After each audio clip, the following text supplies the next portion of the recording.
केन्द्रीय संस्कृत विश्वविद्यालयस्य मुक्त स्वाध्याय पीठस्य शृंगेरी स्वाध्याय केन्द्रस्य प्रस्तुतिः स्वाध्याय पाठः ध्वनिपाठः। श्री गुरुभ्यो नमः। स्वागतं सर्वेभ्यः। इदानीं वयम् अलङ्कारस्य परम्परा का इति किञ्चित् पश्यामः। यतोहि अलङ्काराः एव अध्येष्यन्ते अस्माभिः, अतः अलङ्काराः कथम् आगताः, कथं निबद्धाः, आलङ्कारिकाः किं वदन्ति अलङ्कार विषये इत्येते विषयाः अस्माभिः अवश्यं ज्ञेयाः भवन्ति। वस्तुतः अलङ्कारपरम्परायाः प्रथमः आचार्यः भवति भरतमुनिः, यः नाट्यशास्त्रं लिखितवान्। तत्र नाट्यशास्त्रे 4 एव अलङ्काराः तेन निर्दिष्टाः। उपमा, दीपकं चैव रूपकं यमकं तथा काव्यस्यैते ह्यलङ्काराः 4 परिकीर्तिताः इत्युक्तं तेन। अत्र काव्यालङ्कारतया प्रथमप्रतिपादनं भवति एतत्। केवलं 4 अलङ्काराः एव अत्र कथिताः। ततः प्रभृति अलङ्काराः विकल्पिताः। तत् स्पष्टमुक्तं काव्यादर्शे दण्डिना। ते च अद्यापि विकल्प्यन्ते कस्तान् कार्त्स्न्येन अवेक्ष्यति, कार्त्स्न्येन वक्षति इति। ते इति तु अलङ्काराः एव। अलङ्काराः अद्यापि विकल्प्यन्ते। कः पुरुषः अलङ्कारान् कार्त्स्न्येन नाम सम्पूर्णतया वक्तुं शक्नोति न शक्नोति इत्येव। अग्निपुराणे व्यासः 16 अलङ्कारान् उक्तवान्। तत्र 10 अध्यायेषु काव्यतत्त्वानि प्रतिपादयामास। तत्र 47 अध्याये शब्दालङ्काराः, तदग्रिमे अर्थालङ्काराः, तदग्रिमे अध्याये शब्दार्थालङ्काराश्च निरूपिताः सन्ति। तदनन्तरं भामहाचार्यः, सः काव्यशास्त्रस्य प्रथमः आलङ्कारिकः इति परिगण्यते। आद्याचार्यः इत्येव सः प्रसिद्धः। केचन वस्तुतः दण्डिनं प्रथमत्वेन विचारयन्ति। अस्तु नाम भामहस्य ग्रन्थः काव्यालङ्कारः इति वर्तते। तत्र 6 परिच्छेदाः विद्यन्ते। 400 कारिकाः सन्ति। द्वितीय-तृतीययोः अलङ्कारनिरूपणं च वर्तते। यद्यपि भामहात् पूर्वतनाः अलङ्कारिकाः अस्माभिः न ज्ञायन्ते, तथापि भामहः केषाञ्चन अलङ्काराणां निषेधं कुरुते। निषिद्धाश्च ते अलङ्काराः पूर्वतनैः प्रोक्ताः इति विचारयितुं शक्यते।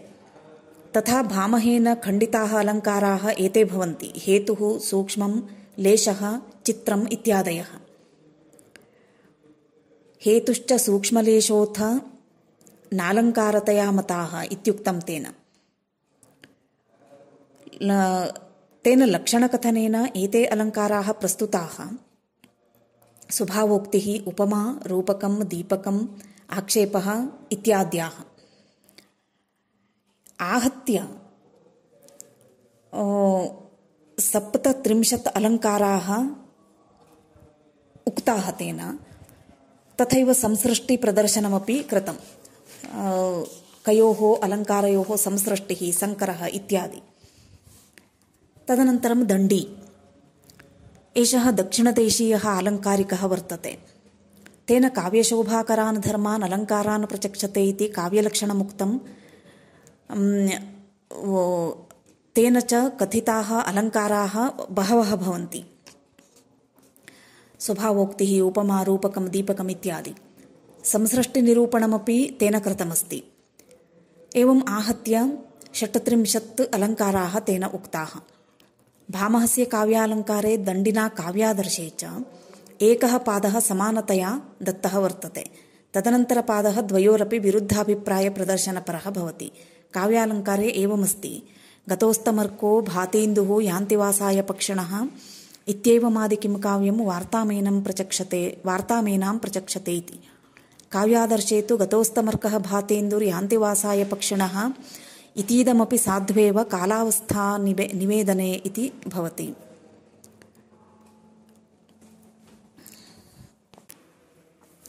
दण्डिनः अनन्तरम् उद्भटः। तस्य ग्रन्थः काव्यालङ्कारसारसङ्ग्रहः। अयं ग्रन्थः भामहस्य काव्यालङ्कारग्रन्थस्य विवरणात्मकः भवति। अत्र 6 वर्गाः सन्ति। 69 कारिकाश्च वर्तन्ते। एष भामहोक्तालङ्कारेभ्यः परं पुनरुक्तवदाभास छेकानुप्रास लाटानुप्रास प्रतिवस्तूपमा काव्यलिङ्गद्रष्टान्तान् अलङ्कारान् निरूपयति। तथा च आहत्य 43 अलङ्कारान् एषः निरूपितवान्। तदनन्तरं वामनाचार्यः। वामनाचार्यस्य ग्रन्थः भवति काव्यालङ्कारसूत्रवृत्तिः। सूत्रवृत्त्युदाहरणात्मकः अयं ग्रन्थः। अत्र 5 अधिकरणानि, तेषु 12 अध्यायाश्च वर्तन्ते। आलङ्कारिकनामके 4थे अधिकरणे 3 अध्यायाः वर्तन्ते। ते च अलङ्कारप्रतिपादकाः सन्ति। शब्दालङ्कारः, उपमाविचारः, उपमाप्रपञ्चाधिकारश्च वर्तन्ते। एतस्य मते काव्यातिशयहेतवः अलङ्काराः भवन्ति। अयं भामहस्य उपमा, रूपकं तथा उत्प्रेक्षावयवं च न अङ्गीकरोति। तथा दण्डिनः हेतु, सूक्ष्म, लेश, स्वभावोक्त्यादिंश्च न अङ्गीकरोति। व्याजोक्तिरलङ्कारः नूतनतया अनेन प्रस्तुतः। आहत्य तन्मते 33 अलङ्काराः वर्तन्ते। वामनानन्तरं रुद्रटः भवति। काश्मीरदेशीयः अयं भवति आलङ्कारिकः। शतानन्दः इति अस्य नामान्तरमस्ति। अस्य ग्रन्थस्य नाम काव्यालङ्कारः। तत्र 16 अध्यायाः सन्ति। अयं ग्रन्थः काव्यशास्त्रस्य समग्रप्रतिपादकः वर्तते। अत्र आर्यावृत्ते प्रायः 34,700 पद्यानि वर्तन्ते। प्रथमे अध्याये 5 शब्दालङ्काराः, अनुप्रासस्य 5 वृत्तयः, तृतीये यमकः विस्तृतरूपेण, चतुर्थे श्लेषः, तस्य 8 भेदाश्च, सप्तमे वास्तवविभागगताः 23 अलङ्काराः, अष्टमे औपम्यविभागगताः 21 अलङ्काराः, नवमे अतिशयोक्तिविभागस्य 12 अलङ्काराः, दशमे श्लेषविभागस्य 10 भेदाश्च वर्णिताः। अयमेव आलङ्कारिकः अलङ्काराणां वास्तव, औपम्य, अतिशयोक्ति, श्लेषश्चेति 4 विभागकरणस्य वक्ता वर्तते। अयं भामहस्य उपमेयोपमा, अनन्वयोपमा रूपकादीन्, तथैव दण्डिनः तुल्ययोगिता, रसवत्, प्रेयः, ऊर्जस्वी प्रभृतीन्, उद्भटस्य पुनरुक्तवदाभास छेकानुप्रासादीन्, वामनस्य वक्रोक्ति व्याजोक्तिश्च अलङ्कारान् निराकरोति।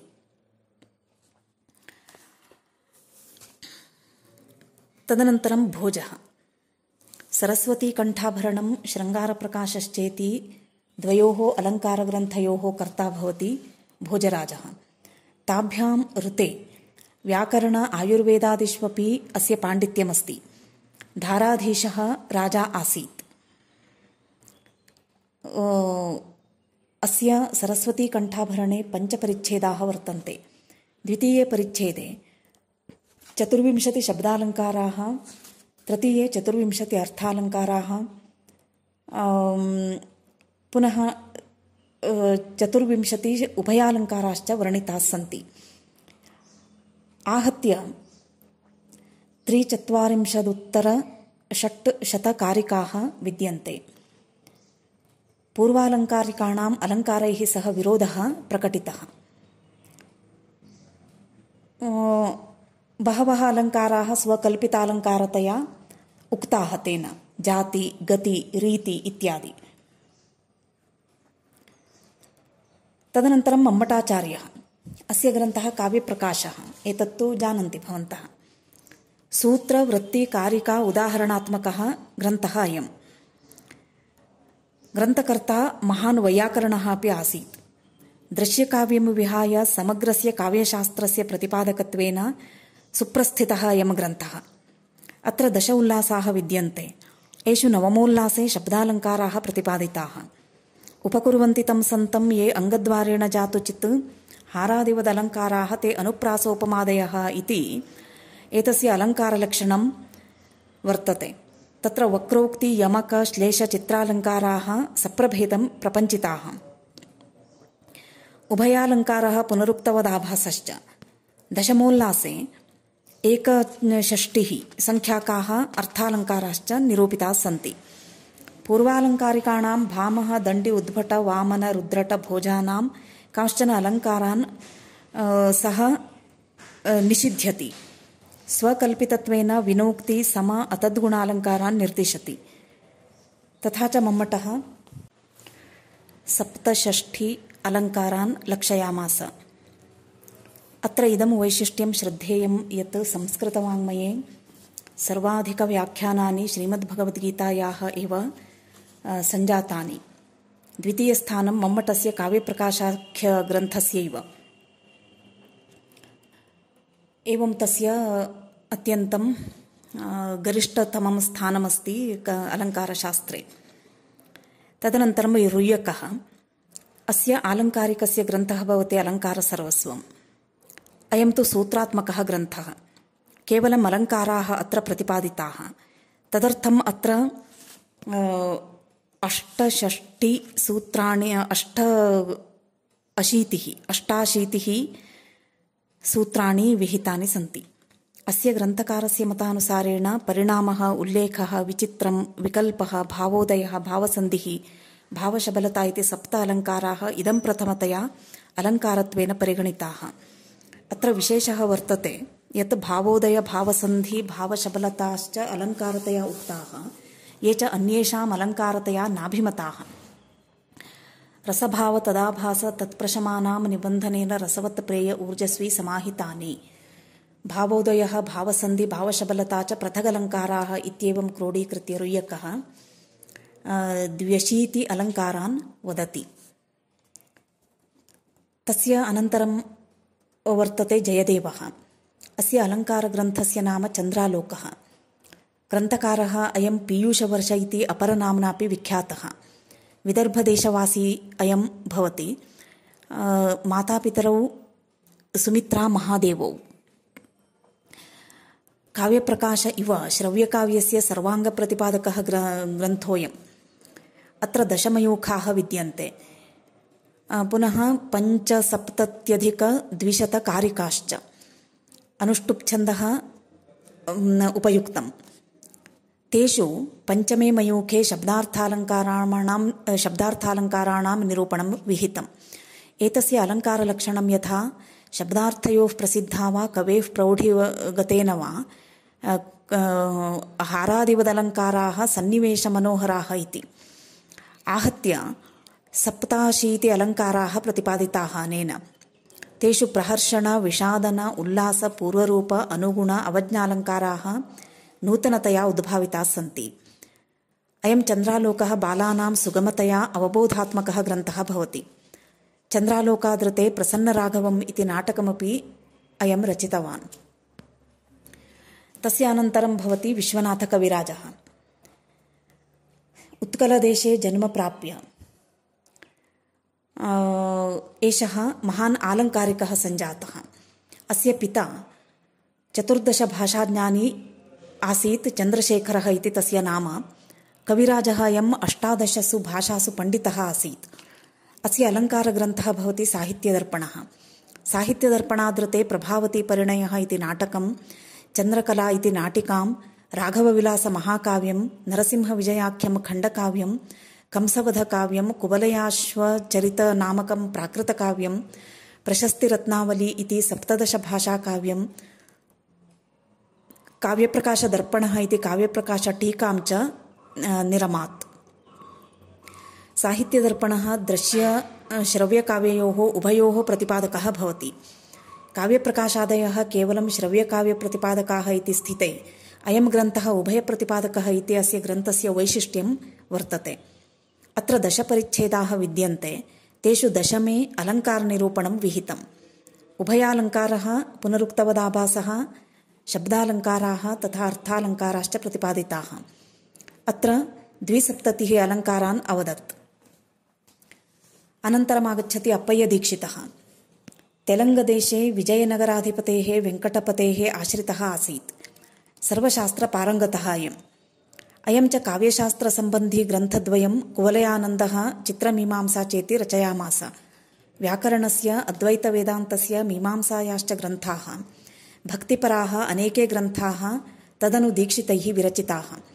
उभयोः अलङ्कारग्रन्थयोः अपि अलङ्कारचर्चा च प्रधानविषयः। कुवलयानन्दे केवलम् अलङ्कारविषय एव विवेचितः इति अलङ्काराय तेन दत्तं सर्वप्राथम्यं प्राधान्यं च ज्ञातुं शक्नुमः। अस्यैव स्वकीयाः अलङ्काराः एते वर्तन्ते। प्रस्तुताङ्कुरालङ्कारः व्याजनिन्दा अल्पः सम्भावना मिथ्याध्यवसितिः ललितः अनुज्ञा रत्नावली गूढोक्तिः विवृतोक्तिः युक्तिः लोकोक्तिः छेकोक्तिः निरुक्तिः प्रतिषेधः विधिः प्रतिषेधः श्रुतिः अनुपलब्धिः ऐतिह्यं संकराः अलङ्काराः। आहत्य दीक्षितमते 24,100 अलङ्काराः वर्तन्ते। सर्वान्ते भवति जगन्नाथपण्डितराजः। अयमपि तेलङ्गदेशीयः। लक्ष्मी पेरुभट्टौ मातापितरौ। अनेन विरचितः प्रौढः अलङ्कारग्रन्थः भवति रसगङ्गाधरः। न्यायशैल्या अस्य शास्त्रीयत्वं सुदृढम् उपपन्नम्। यद्यपि अस्मिन् ग्रन्थे 5 आननानि विद्यन्ते इति श्रूयते, तथापि प्रथमाननद्वयमेव गोचरीभवति। अन्यानि आननानि तु अनुपलब्धानि। उपलब्धयोः आननयोः काव्यशास्त्रत्वप्रतिपादनं कृतम्। सूत्रवृत्त्युदाहरणात्मकोऽयं ग्रन्थः। अत्र इदं वैशिष्ट्यं वर्तते यत् उदाहरणं समग्रं ग्रन्थकर्त्रा जगन्नाथपण्डितेनैव विरचितं भवति, न तु इतरेषाम्। तदुच्यते तत्र निर्मायनूतनमुदाहरणानुरूपं काव्यं मयात्र विहितं न परस्य किञ्चित् इति। परं च तान्युदाहरणानि अतीव ललितानि हृद्यानि च वर्तन्ते। अत्र अलङ्कारग्रन्थे 70 अलङ्काराणां विवेचनं तेन कृतमस्ति। तेन लिखिताः अन्ये ग्रन्थाः चित्रमीमांसाखण्डनं, मनोरमा कुचमर्दिनी, गङ्गालहरी, अमृतलहरी इत्यादयः भवन्ति। एवम् अलङ्कारस्य परम्परा भवति। अग्रे वयं साक्षात् अलङ्कारान् प्रति गच्छामः। प्रथमतया शब्दार्थालङ्कारः, तदनन्तरं शब्दालङ्काराः, तदनन्तरम् अर्थालङ्काराः इत्येवं क्रमेण। तत् वयम् अग्रिमपाठे पश्यामः।